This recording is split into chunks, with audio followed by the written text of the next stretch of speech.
Best thing I can do here is to water this in after to help it not stress, because yes, that is pretty aggressive on the lawn, even on low settings. So watering right here will go a long way.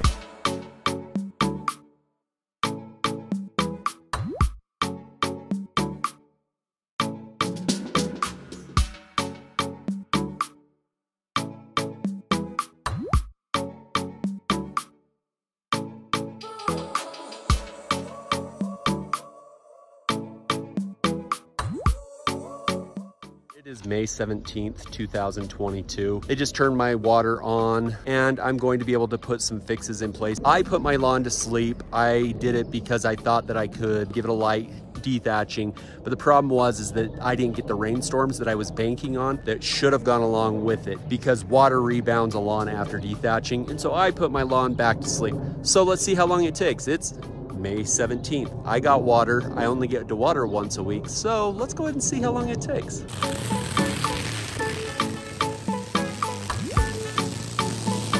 All right, so question for you.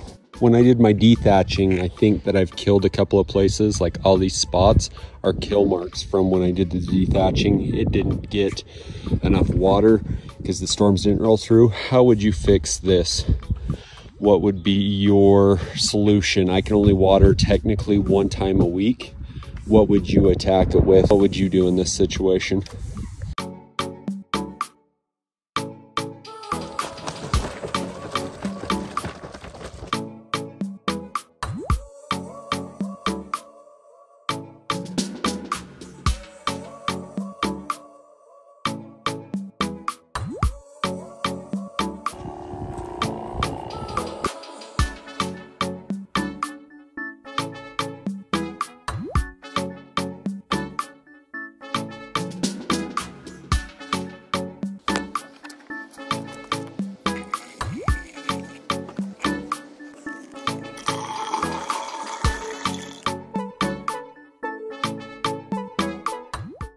Isn't 100% yet, as we can clearly see, but looking a million times better. Some of the places are truly dead and it's having to refill itself in over time, and that is totally fine, and I'm okay with that because the small little hits that I've been hitting it with. I have now hit it weekly with 3 ounces of green pop. That has really helped it, and I have done a dethatch application on it. The dethatch application really helped break down the dead material that was in here and is really starting to help it rebound and open those areas up. Not 100% yet, like I said. Definitely looking a lot better though. As you can see, this is filled in quite a bit. Over here is a traditional weak spot. This is kind of where I had a tractor drive to put these boulders in. And so coming across right here, down in here has always been a weak spot. Also, I have a sprinkler that's here on the corner, there on the corner, and I have one that's right there. Problem is they're rotators, and this one out here, even pulled in at its closest distance, still overshoots. So I don't have a lot of water down in this area.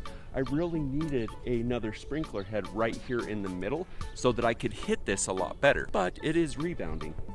You can definitely see that this is doing better overall. So right here is an elephant in the room. You can kind of see it right here, not on the outside of this column, but on the inside of this column. You can kind of see a line that comes down where it kind of separates, and it like looks better over here than over here. People might notice that when it was a little bit dead, I do a panel over here and it's the same exact way. Well, what I did over here is I proved a point to my wife. I didn't put it on camera, should have, but now you guys are gonna have to take my word for it. So baby shampoo heavy over here, and watered it in. You can see the ortho over there. So watered it in with the ortho pretty heavy over here, like let it saturate and get down and in. Everywhere else, I just did a light baby shampooing. So where I did the heavy saturation, because I had no water in, you can tell a huge difference right here. Super easy to tell the difference, right? So heavy baby shampoo that kept my soil open. I will leave a link to that baby shampoo, what I do right here. And all you do is, instead of doing the overall spray to open a lawn up like that, you concentrate it a little bit more. You do it a little heavier. You let it saturate and then penetrate down and into the soil. But overall, this is something that is going to rebound. If this was just drought stressed and I hadn't had the dethatching issue that I made on my lawn, this would all be rebounded. This would definitely look a lot better. I didn't do anything to my park strip out here. You can tell it did just fine. It rebounded out of the drought stress really easily. So overall, things happen in your lawn. Things are going to pop up and arise that are going to cause issues. They're going to cause problems, those types of things in our lawns.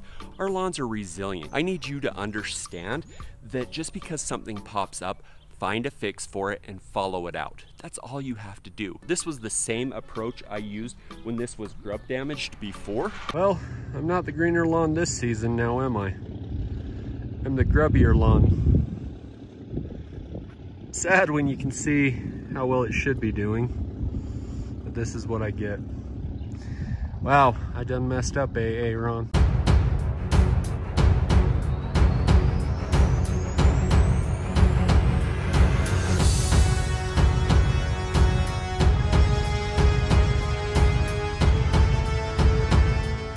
And so it worked back then, and it's working phenomenal now.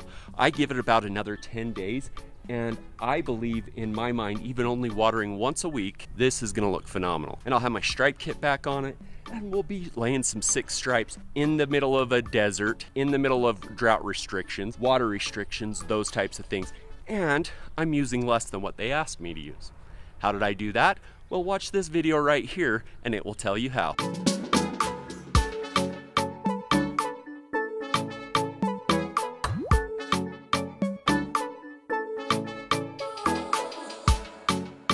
Yeah, looking a lot better.